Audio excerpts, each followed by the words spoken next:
I'm not sure you ever know if you really got what you needed, but you certainly checked some boxes off. And, hopefully we got the jitters out of playing in front of people. And, we just ran up and down the court a lot. I mean, the reality of this time of year is you're going to get different offensive philosophies and defensive philosophies from game to game. And so, when we scrimmaged Texas State, they played all man. When we played Langston, they played all man. Odds are pretty good that Incarnate Word is going to play all zone. So, you get a little bit of everything this time of year, and you just have to figure out what your strengths are and your weaknesses are, once you start playing against different defenses. Coach Nicki, as you see the team getting to play with Aaronette, what are some areas in which you're pleased with the way their kind of skill set is matching what she brings, and other areas you're kind of intrigued to see maybe if they're growing in gameplay? Well, I think we have to do a more consistent job of finding her when she's open. She also has to be somebody that demands the ball, and not just when we run a play to her. But in the midst of all of our actions, like, are you sealing up when you have opportunity? And I think from that perspective, we can be better all the way around. I don't worry that it doesn't translate. I don't care what team we play. I don't care what style. I don't care if they're in man or zone. There's ways for us to get her the ball. There's ways for her to impact the game. And so, I think from that perspective, it's just, does it mean that she's going to get 20 and 12 every game? No. It really depends on how they play us. I saw an interview by by Oates, and he was talking about, they asked him, like, the optimal number of threes, and it was like, I felt like he was saying what I always try to say, maybe more eloquently, but ultimately, like, they end up averaging about 33s a game. But there are games that they're going to take 18 and games that they're going to take 50. They want to take what the defense gives them. And so to me, when you have the pieces that are capable of making shots when the open shots are there from the outside, and you have pieces, to make shots on the inside, then you should play that way. When you're a bad three-point shooting team, you shouldn't take more. And so I just think from the perspective of who we are, that's what we have to gauge. What shots are there? What does Incarnate Word take away? What are our strengths? And then we can always play with pace and transition. And I think we can create offense in transition regardless of the defense. How do you feel about your depth right now? I feel, I feel okay about our depth. Like, I think we have the ability to go 9 or 10 deep right now, depending on the lineup. I think, it really depends on how teams are playing us. I think, Jana has proven that she elevates the pace of play when she checks into the game. Probably no one, I would argue, in the country has raised her level of defense from last year to this year. That's a really hard thing to work on. It just, people say, you always hear people say in the off season, I want to get better on defense. Like, how many people do you see out there, like, touching lines and doing things like that to actually be better? But I think her understanding of what teams are doing, it's like the light bulb went off, and she understands how to use her chest defensively. She understands where to be in help side. She's just quicker to react to what's going on out there. So I feel really, really good about her. Yaya's been a little banged up, and so, we need to get her explosiveness back. But I think she's a capable three-point shooter. She still gets downhill. I think when Kayla catches up with the speed of the game, she's going to be really elite. She has the ability to score inside, outside, probably better than any maybe freshman post player in America. Like, she can really shoot the three. She shoots it the best of anybody in practice, analytically. But she also finishes. She's got a float game. She understands angles. She's just got to play with more pace and can be in better shape.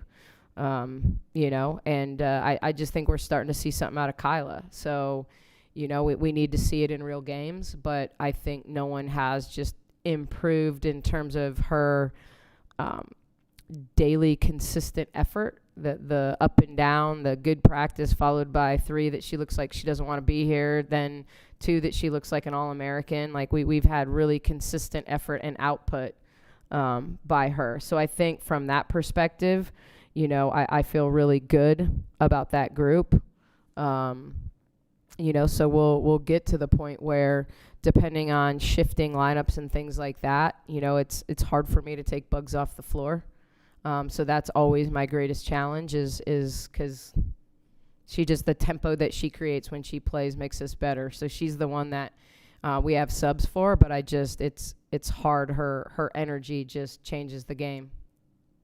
Nicki, kind of going along the lines of that depth, adding a little bit more with Aaliyah. What did you see in her, and what does she bring to the table? And then I know that it said be ready for conference play. Is that like a definitive she can't play before that, or what's the timetable? Yeah, she has to finish. She has to finish her classes this semester to be eligible at Florida. So it all comes down to when her grades post relative to when she could actually report to campus and have all the things that you need done in order to put a uniform on, from compliance to physicals to all the things that we put everyone through before they ever, you know, get to really step on the floor to practice. And so it would be hard to get her eligible before our first Big 12 game, which is the 21st, I think, of December. That would be best case scenario. And but after Christmas, I think it's definitive. So Aaliyah is obviously, when she was at Texas, we had to guard her. I think the interesting thing about her, she's never played more than 24 minutes a game in any season at the collegiate level.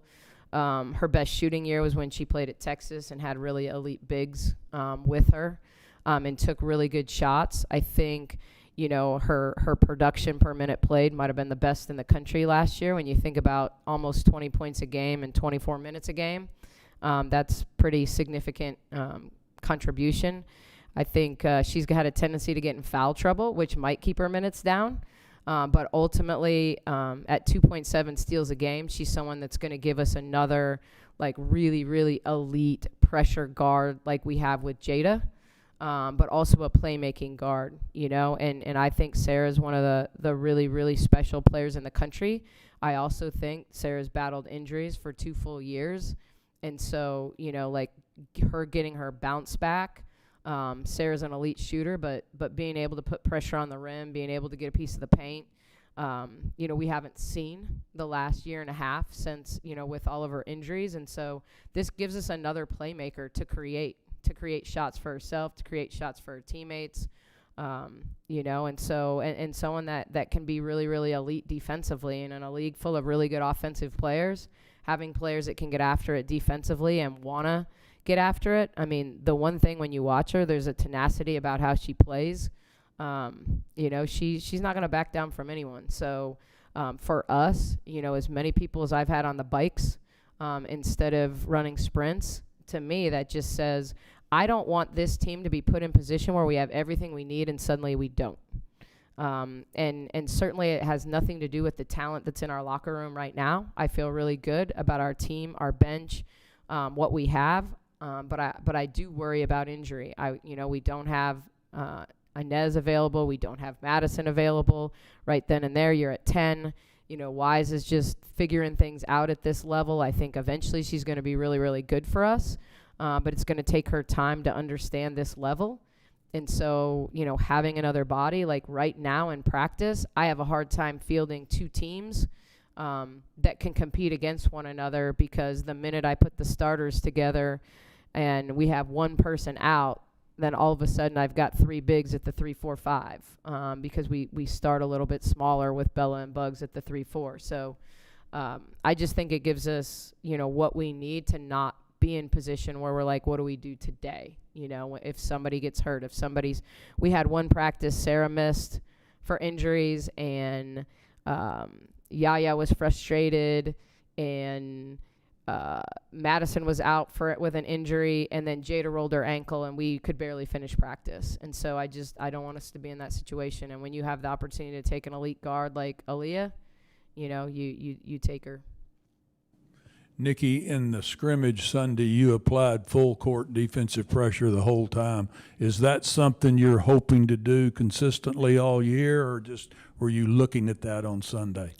It's you know, I think we're looking at two things. One, learning to play when we're tired, right? So we may not press every possession of every game, but at this point in the season, it's okay. If we're running people in and out of the game, can we get really high energy and effort out of them? Can we create tempo? But then when they break the pressure, can we sit down and still play really, really sound help side, be really good in our ball screen coverage, get through screens, all of that, you know? So some of it is us trying to ramp it up and really be in elite shape and play with elite toughness. So that's one area. Two, we really didn't press last year until we had to. We pressed against Texas Tech. We pressed against Iowa State, teams that we felt like maybe we had an athletic advantage against, and we were trying to create tempo. Like we were struggling to score. We were struggling in our half court. So let's like drive the energy of the game and put some full court pressure on. I think this year we want to be more prepared to do it either regularly, situationally, you know, but really have something we can go to, whether it's on-ball pressure, whether it's like a floating press and we're getting after people. But we do want to have things in our bag to switch it up. It could be out of a timeout. Hey, the first time we score. And so I think you're going to see it mixed in regularly early, and we'll figure out, you know, what are we great at? You know, what can we be great at? Coach, obviously you get a little bit of a kind of show me game in that exhibition game. What do you want fans to see tomorrow or see in the opener? And just what are you most excited, I guess, for the nation to see about this team? Yeah, I mean, I want to see us be high effort, really good intensity. We need to take better care of the ball. We need to value possessions. I thought at times we did, at times we didn't. You know, everyone in that locker room knows that nothing will get you off the floor faster than turning the basketball over, and I let players play through some of those turnovers and mistakes. But you know, I don't mind aggressive mistakes. I just think when we're sloppy and we're not making good basketball plays, I don't want to see that. You know, I don't ever want to watch that. So I want the fans to see high energy, high effort. You know, we're going to get after it defensively. I think what we're going to see from Incarnate Word, and they've had some key injuries. It looked like they were, you know, down a little bit against Texas Tech. You know, but they're a Princeton team. They're going to run elbow actions. They're going to run some dribble drive. And, you know, we want to show that we can defend good actions. Like they're very, you know, I was looking back at the film from 2 years ago when we played them, and we got away from them, but not until late in the second into the third. Because they're real methodical. You know, they're real methodical in their actions, their DHOs into their elbow catches to their splits, and, you know, being really, really good communicating and getting into guarding the splits. I want us to be really, really sound and disciplined. A team like that every once in a while will cut you up, you know, and you're going to give up a layup here and there, but do we consistently do things the right way? Against the zone, are we reading our splits? Are we doing a good job when we get the ball in the high post of not turning the basketball over and creating advantages? Our struggle last year early was our zone offensive attack. We just really struggled decision making in the high post. You know, coming off a year where I had 2 years in a row of Caitlin Bickle that dissected zones from the high post, and so, you know, really getting better at how this team can play because we have a low post threat. So using our low post threat with our zone offense and switching it up at times and getting different people in and out of the high post. So I just want us to execute at a high level, get in transition, play with pace, you know, act like we want to be there, you know. Nicki, this was almost like your vacation home or something last year. I mean, you were only here for a game. How excited were you just to make this your home, and then just what all you've got in that development center? Yeah, this has been, you know, it sounds so like everything on game day felt different last year. You know, I never go home, but last year I would go home after shoot around just because I didn't want to come sit in the closet over here. which is kind of where I put my stuff, literally, before games. And so having a place to just, hey, I'm here for the day. I don't have to go back and forth. I appreciate that. Our players will be in and out of our locker room, our spaces, our projector. You know, there's just a natural flow and energy about game day. In total, like this building just is such a great place for us at every level, you know, from the underwater treadmill and the things that we need to do from that perspective to the weight room to our nutrition center. And, you know, it's one-stop shopping basically for our athletes. And so it's just good to have all those things at our fingertips. Coach Nicki, you just said that it was hard to take Bugs off the floor. She is one of those players that fills up a stat sheet so fast. I mean, talk about her. Is she elevating? Are we going to see an elevated Bugs in her junior year? Yeah, I just think she's really confident right now. And, you know, there's going to be games that maybe she doesn't score as much.